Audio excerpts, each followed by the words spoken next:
हाय दोस्तों, पहले आप लोगों ने हमारे वीडियो देखे हैं, लाइक भी बहुत किए हैं, काफ़ी अच्छा लगा। मैं इसी उत्सुकता के साथ नेक्स्ट वीडियो तैयार कर रहा हूँ। आप देखेंगे कि हमारे क्वेश्चन में आता है इन्फॉर्मेशन। बहुत लोग से पूछ दिया जाता है कि इन्फॉर्मेशन क्या है, तो इन्फॉर्मेशन को डिफाइन नहीं कर पाते, जानते तो हैं लेकिन डिफाइन कैसे किया जाता है ये आपके लिए जानना जरूरी होता है।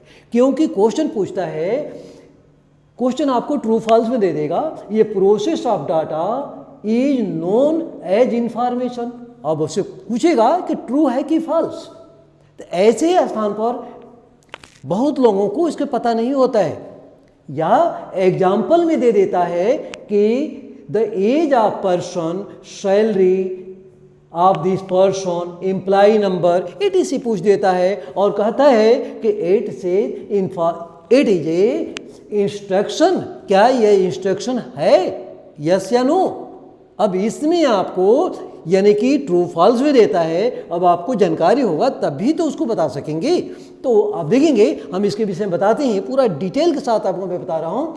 The information, the process of data is known as a information. Data को जो प्रोसेस किया जाता है, कंप्यूटर जो प्रोसेस करता है, डाटा क्या हो गया आपको पहले बताया गया है, डाटा। अब देखेंगे उसी डाटा को जो प्रोसेस करता है उसे हम क्या कहते हैं, इंफॉर्मेशन। अब डाटा क्या, इंफॉर्मेशन कैसे होता है, किसी व्यक्ति की एज ऑफ पर्सन या उसका डिटेल जो भी होता है, हम तो एग्जांपल के तौर पर आपको बता रहे हैं, age of person, salary of this person, an employ number, यही होता है। अब इसका पूरा डाटा हो गया, इस डाटा को प्रोसेस किया जाता है तो इसे क्या बोलते हैं, इंफॉर्मेशन। अब देखेंगे आगे आता है कि कैरेक्टरिस्टिक ऑफ कंप्यूटर। इसके बाद हम पढ़ते हैं कैरेक्टरिस्टिक ऑफ कंप्यूटर। कंप्यूटर का लक्षण क्या होता है। A computer has major characteristic of following. अब देखेंगे पहला आता है स्पीड, यानी कि गति। अब आप तो जानते हैं कि कंप्यूटर का काफ़ी पावरफुल होता है, हाई स्पीड इसका होता है। दूसरा आता है सार्वभौमिकता। सार्वभौमिकता यानी कि आप जब सर इसके प्रत्यक्ष रूप से होता है, यानी कि सब कुछ आपका साफ साफ दिखाई देता है। एक्यूरेसी, एक्यूरेसी क्या होता है, त्रुटि रहित, यानी कि इसके अंदर में कोई भी त्रुटि होता ही नहीं है। अर्थात जैसा हम इंस्ट्रक्शन देते हैं, आप तो जानते हैं कंप्यूटर हमेशा ह्यूमन के इंस्ट्रक्शन के अनुसार ही चलता है। तो अगर जैसा इंस्ट्रक्शन देंगे उसी के अनुसार हमें क्या कर देता है, एक्यूरेसी देता है। एग्जाम्पल के तौर पर आप देखते होंगे कि अगर आपने प्रिंट आउट के लिए अगर 5 पेज का प्रिंट आउट आपने देना है तो प्रिंटर से कंप्यूटर 5 ही पेज निकालेगा। कहीं ऐसा होता है कि 6 निकाल दिया या 4 निकाल दिया, ऐसा नहीं होता है। तो ऐसे कंडीशन में ये क्या होता है, त्रुटि रहित होता है। नेक्स्ट आपके पास आता है स्टोरेज कैपेसिटी। आप तो जानते हैं, आज अगर देखें कि जिस तरीके से हम डाटा को कंप्यूटर के अंदर में स्टोर करते हैं, अगर इसको फाइलिंग का काम करना होता तो हमारे कोर्ट कचहरी में पूरा का पूरा भरा भरा रहता। आज हम एक हार्ड डिस्क में जितना डाटा इंस्टॉल कर लेते हैं, जितना डाटा को स्टोर कर लेते हैं, उतने में कई बिल्डिंग भर जाएगा। अब ये आपके लिए जरूरी है कि उसको किस तरीके से सही रूप से बना करके रखें। यानी कि स्टोरेज क्षमता इतना है कि आज हम आधुनिक युग में जिस तरीके से फाइलों का हमारा बढ़ता जा रहा है, इस तरीके से अगर ये कंप्यूटर हमारे पास आया और कंप्यूटर से हम इस डाटा को स्टोर कर लेते हैं। जब भी हम गए सिर्फ सर्च के अंदर में डालना है और तुरंत इनपुट करना है, सर्च के अंदर में इनपुट किया, तुरंत डाटा आपको पूरा डिस्प्ले कर देगा। अब कहता है स्टोरेज कैपेसिटी। नेक्स्ट आता है 5 डिलीजेंस, डिलीजेंस यानी कि सक्षमता। आप देखेंगे कंप्यूटर लगातार काम करता रहता है, बिना थके हारे काम करता रहता है। आप कंप्यूटर के अंदर में देखेंगे कंप्यूटर अगर लगातार 24 आवर काम करता है, लेकिन अगर कंप्यूटर नहीं होता तो आज हमारा कंडीशन क्या होता कि आज हम उतना वर्क नहीं कर पाते। आज कंप्यूटर की वजह से लगातार काम करता हुआ रह रहा है, जबकि ह्यूमन पर्सन 8 आवर काम करने के बाद से 8 आवर के बाद से वो थके हुए महसूस करते हैं, लेकिन कंप्यूटर कभी नहीं थकता, वो हमेशा सक्षम रहता है। इसके बाद से ऑटोमेशन, स्वचालन, यानी कि वो अपना वर्क खुद को खुद करता रहता है, सोच ऑटोमेशन उसको देता रहता है। ऑटोमेशन। अब हम आगे देखेंगे कि भाई ये तो हमारा काम करता है, लेकिन अब इसकी लिमिटेशन क्या है, सीमाएं इसकी क्या है, क्या निर्धारित, इसकी कुछ त्रुटियां भी होती है इसकी। देखिए इसके अंदर में तो नो फीलिंग। अरे कंप्यूटर के अंदर में कोई फीलिंग नहीं होता है। ये नहीं कि वो थक गया, अगर फीलिंग होता तो वो थकना अपने आप को शो करता, लेकिन इसके अंदर में नो फीलिंग, इसके अंदर में कोई फीलिंग नहीं है, लगातार काम करता रहेगा। ऐसा ट्राइड करने इसके पास नहीं है।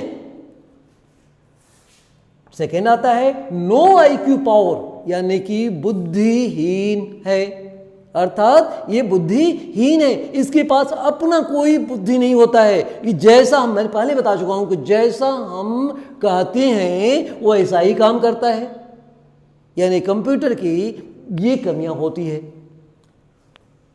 अब देखेंगे आगे आता है क्लासिफिकेशन ऑफ कंप्यूटर।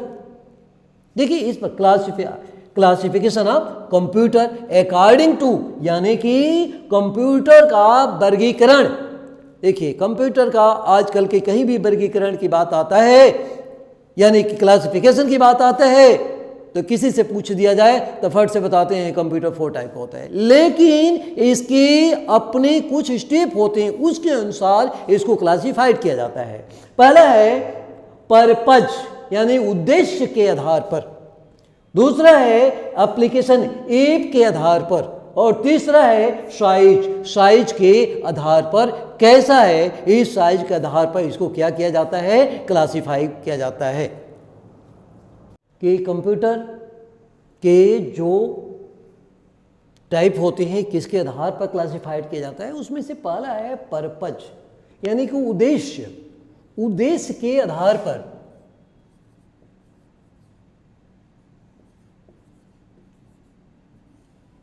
उद्देश्य के आधार पर कंप्यूटर को क्लासिफाई किया जाता है। कहता है computer can be classify according to purpose, यानी उद्देश्य के आधार पर हम क्लासिफाई करते हैं। उद्देश्य के आधार पर कंप्यूटर 2 टाइप में क्लासिफाइड किया गया है। पहला है जनरल पर्पज, साधारण उद्देश्य। दूसरा है स्पेशल पर्पज, स्पेशल तो आप समझते ही हैं, है ना। तो देखेंगे जनरल पर्पज के आधार पर क्या है। जनरल पर्पज जो कंप्यूटर होते हैं अपने एक जनरल के रूप से अपने किया जाता है, अर्थात कहता है एक general purpose computers are use to perform most common computing. ये कॉमन रूप से जो कंप्यूटिंग होता है इसके आधार पर क्लासिफाइड किया जाता है। जैसे डेस्कटॉप, डेस्कटॉप हमारे लिए क्या होता है, ये भी यानी कि जनरल पर्पज के लिए यूज करते हैं। नेक्स्ट है नोटबुक। नोटबुक जो आप देखते होंगे कि एक टैब आता है, टैब को हम नोटबुक कहते हैं। टैब जो होता है टैबलेट के नाम से हम लोग करते हैं, ये सब क्या होता है नोटबुक के रूप से जाना जाता है। तो ये क्या हो गया, एक जनरल पर्पज के आधार पर हो गया। इसके बाद से क्या हो गया, स्मार्टफोन। स्मार्टफोन में हमारे पास क्या होता है कि यानी कि जनरल पर्पज के लिए यूज कर रहे हैं। तो ये क्या है, यानी कि जनरल पर्पज के आधार पर, यानी उद्देश्य, हमारा उद्देश्य क्या है। अब स्पेशल के आधार पर क्या होता है, स्पेशल, अब स्पेशल आप कह सकते हैं, देखेंगे स्पेशल पर्पज के आधार पर ये computer are design to perform special task, एक इंपॉर्टेंट के लिए करके। जैसे आप देखते हैं स्पेस जो होता है, स्पेस रिसर्च, अंतरिक्षयान, इसके लिए जो साइंटिफिक यूज के लिए प्रयोग करते हैं जो कंप्यूटर, वो क्या होता है, एक स्पेशल फार्मिंग, अब जिसे कहते हैं वेदर फोरकास्टिंग, ये भी तो फार्मिंग के अंदर में आता है, लेकिन साइंटिफिक रिसर्च के ऊपर आता है ये भी। लेकिन फार्मिंग के लिए जो प्रयोग कर देते हैं कंप्यूटर, ये भी क्या होता है, स्पेशल पर्पज होता है। इंजीनियरिंग के क्षेत्र में जो प्रयोग किया जाता है, ये भी क्या होता है, स्पेशल पर्पज कंप्यूटर है। इतनी सी और भी है। एक बात ध्यान है, जो स्पेशल पर्पज होता है कंप्यूटर का, जो सीपीयू, इसका सीपीयू यानी कि जनरल पर्पज कंप्यूटर के सीपीयू से कई गुना मोर पावरफुल होता है, बहुत अधिक शक्तिशाली होता है, जिसके अंदर में सुपर कंप्यूटर आपको देखेंगे। Supercomputer classification according to application और work. According to work a computer can be classified into 3 type. देखिए, अभी इसमें कहता है कि जो वर्गीकरण किया जा गया है किसके आधार पर, एप्लीकेशन अर्थात वर्ग के आधार पर इसको 3 प्रकार के भागों में बांटा गया है। 3 भागों में बांटा गया है, एनालॉग कंप्यूटर, डिजिटल कंप्यूटर और हाइब्रिड कंप्यूटर। कंप्यूटर को 3 भागों में बांटा गया है। किसके आधार पर, वर्ग के आधार पर। किसके आधार पर मैंने बताया, वर्ग के आधार पर। अब देखेंगे एनालॉग कंप्यूटर, पहले हम लोग स्टडी करेंगे कि एनालॉग कंप्यूटर क्या होता है। देखिए, there are use represent quantity and pressure, temperature ETC that is very continuously, अर्थात इसका प्रयोग हम कैसे रिप्रेजेंट देते, क्वांटिटी एंड टेम्परेचर प्रेशर के रूप में आपको किया जाता है। यानी कि इसको जैसे देखेंगे, स्पीडोमीटर होता है एंड रीचर स्केल होता है। ये क्या होता है, एनालॉग कंप्यूटर के एग्जाम्पल है। इसके पास आता है digital computer. Most of modern computer are used computer, they all use data in binary. जो भी कंप्यूटर आज वर्तमान समय में हम यूज कर रहे हैं, ये सभी कंप्यूटर क्या है, यानी कि डिजिटल कंप्यूटर हैं। जैसे अब देखेंगे, इसका मुख्य रूप से पहचान 0 1 यानी कि ऑफ और ऑन के रूप में इसका प्रयोग किया जाता है। यानी कि डिजिटल कंप्यूटर को क्या कर देते हैं, ऑफ एंड ऑन के रूप में। एग्जांपल, डेस्कटॉप, लैपटॉप ETC, ये क्या है, सभी अर्थात डिजिटल कंप्यूटर के टाइप है। आगे इसके इस तरह बताया जाएगा कि डिजिटल कंप्यूटर के टाइप क्या है। Hybrid computer these computer are combination of analogue and digital computer.